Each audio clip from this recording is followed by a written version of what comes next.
If you've never visited a Goodwill outlet before, aka the bins, then this video is for you. I'll be sharing my best tips with you to help you make the most of your first trip to the Goodwill outlet. Hey, I'm Lee Meyer, and I'm the founder of Listing of Freedom and the Empowered Reseller. And I help clothing resellers make more money without hustling harder. Let's get started. I've made over $100,000 flipping used items on sites like eBay, Poshmark, and Mercari, and the Goodwill outlet locations have been a big part of where I get things to source for my reselling business. But visiting the bins can be a little bit of a culture shock. And in fact, the very first time that I went there, I turned around and pretty much immediately walked out after I saw all of the junk that was there. Never in my wildest dreams would I imagine that I would go on to find tens of thousands of dollars worth of goods that I could flip for big profits online. Now, before we really get going with the tips for visiting a Goodwill outlet location, I want to invite you to grab my free brands list, because when you go, even after these tips, you're going to need to know what sorts of items that you're looking for. And in this list, I give you all of the brands that I sell and that I look for on a regular basis, and the brands that have led me to making over $100,000 on sites like eBay, Poshmark, and Mercari. You'll find a link to grab my free brands list in the description below this video. Now, when you go to a Goodwill outlet, there are going to be large bins and rows of these bins filled with items. The items are sorted into two basic categories: textiles, and those are all of the soft goods, clothes, bedding, that sort of thing. And then there's hard lines or hard goods, and those are basically anything that's not a textile. It's up to you to dig through these items to find the most valuable items for you to flip. It is a lot of work, but it's fun and it's totally worth it. As a clothing reseller, I usually stick with those textile bins, but if there's any sort of downtime, then I'll go and check out the hard goods. And this is a book that I happened to find in my downtime that sold for $150+ This is an example that I have for you of items that I picked up on a recent hour-long trip to the Goodwill outlet. These items cost me around $42, and I should be able to net around $250 on them. Now, there's three ways that these items end up at the Goodwill outlet. First up, there is so many items being donated that a lot of times Goodwill does not have the staff or the resources to be able to sort through items. And so items will get donated, and oftentimes they will go straight to the bin. They just don't have the manpower to be able to go through and sort the items out. A lot of times you'll see boxes or bags in the original condition that they were given to Goodwill. So it'll be a bag of whatever items the person donated. These types of items are a really good way to find that hidden gem, because Goodwill has not had the time to go through and sort these items out yet. The second way that these items end up in the bin is after they are sorted by Goodwill. If they do have the resources and the time, they're gonna go through and pull out what they want to sell in their retail stores, and then the rest of the items will go to their outlet locations.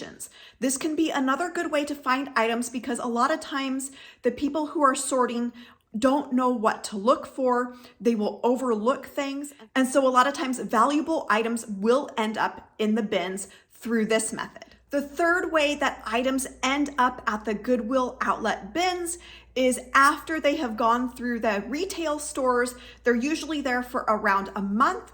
And then after that certain time period, if they haven't sold, they will end up going to the Goodwill outlets. These items are usually a little bit nicer quality because they've already been sorted, but they just haven't sold at the retail locations. A lot of times it's because the price is priced too high, or the right person hasn't come along.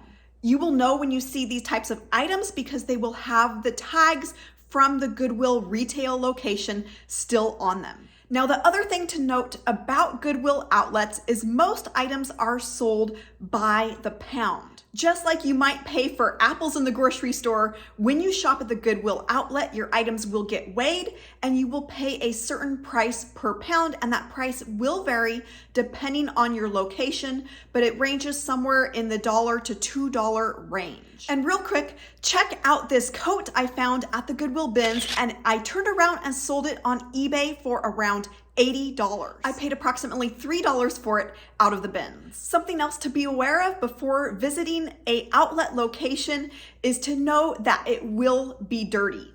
Some of these items are coming in directly from being donated, and so you're gonna come across a variety of items and you will see underwear in the bins. I know that can be shocking for a lot of people who are stepping foot into a Goodwill Outlet location for the first time. Oftentimes that's enough to turn them around and make them walk out the door. So I'd suggest coming prepared. You can bring gloves and masks. People were wearing gloves and masks at the bins long before COVID hit and it became a thing. This is a pair of motorcycle pants that sold for $55 and a men's sweater that sold for $50. Both of these items were pulled out of the bins and it cost me just a couple of dollars to buy them.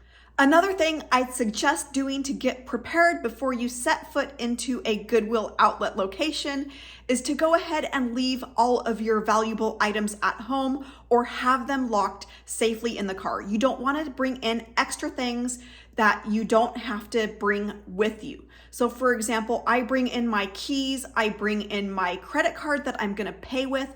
Other than that, I am not bringing anything else into the store. You do not want to be that person who sets down their purse in the bins because it gets too heavy and then other people think that it is up for grabs. I've seen it happen. And you don't want to be the person who sets down your phone in the bins and then is frantically running through the store up and down the aisles to figure out where you put it. True story. Now, most of the items that you're gonna find are in used condition, but you may be surprised at the number of items that are new with the tags, like this Eileen Fisher that sold for $67 after I paid around $2 for it. You're also gonna wanna make sure that you use the bathroom before you go because a lot of Goodwill locations have closed their restrooms for customers. Of course, if you have a medical condition that requires that you have access to the bathroom, a lot of states do have a pass that you can get. So make sure that you take that in if you're expecting to need to use the restroom while you're there. This is a coat that I found just before Thanksgiving. I bought it, it needed dry cleaning. I spent about $16 after paying about $5 for it in the bins. It sold for $212 and I got a return for fit. I relisted it and it sold for $250. The next tip I have for you is to plan on spending an hour or more when you're there. You're gonna wanna make sure that you stay through a bin rotation, and this is when they're pulling out a row of bins and bringing in a new row of bins. This happens frequently throughout the day as well as pretty much every day of the week, so it's easy to hit one of these bin rotations while you're there. These are usually fresh items, which mean they are some of the best items because they have not been gone through by other shoppers yet. When a bin rotation happens, they will typically close down the entire aisle, meaning that shoppers cannot go up and down the aisle. They will bring out that new row of bins and then they will say go, and you'll see everybody rushing to get the first pick of those items. Now, a lot of people that are shopping at the bins are doing this professionally, flipping items for huge amounts of profit. But this does not mean that they don't leave items behind. You'll see most of the people rush in, grab a few items, and leave. I usually let them do their thing and then I'll go in and take my time and really get to the bottom of that bin. And there are so many items that are left behind. Items like this gunny sack dress that sold for $79 or this muumuu that sold for $70. And these are just a couple of examples of the types of items that they're leaving behind and the profits that they're leaving behind. Now, the next tip I have for you is, in addition to being on the lookout for good items, you're also gonna wanna be aware that oftentimes items get donated with money still in the pockets. I've only been lucky enough to find a few dollars here and there myself, but one of my reseller friends found an envelope with $250 in it, and she was right next to me when it happened. So pat those pockets and listen for the jingle of coins. Check out this sale of a wedding dress that sold for $147 after I rescued it from the bins. Now, I touched a little bit on how the pricing at the Goodwill outlets work, and it is typically by the pound. There's a couple other things that you're going to want to be aware of when it comes to pricing. Now, a lot of times when you get to a certain poundage, they are going to give you a big break in the price per pound of the items. So if you're close, it can actually be cheaper to go ahead and grab a couple more items and drop to a lower price point. You're also going to want to find out if your outlet location has a maximum price per item. Now, my location for their textiles, they do have a threshold of if the item is over 5 pounds, you only pay something like $4.99. You're going to want to make sure and give them this item separately when you go to check out so that you're not overcharged for the item. And this is how I got this full body personal flotation device. I paid $5 for it and turned around and sold it for almost $80. Your location may also have some unadvertised pricing. And so I kept seeing people walk out with shopping carts full of kids' toys. And I finally asked about this, and they have a certain flat amount that they charge for an almost full cart, a cart that's level with the top of the cart, and then an overflowing cart.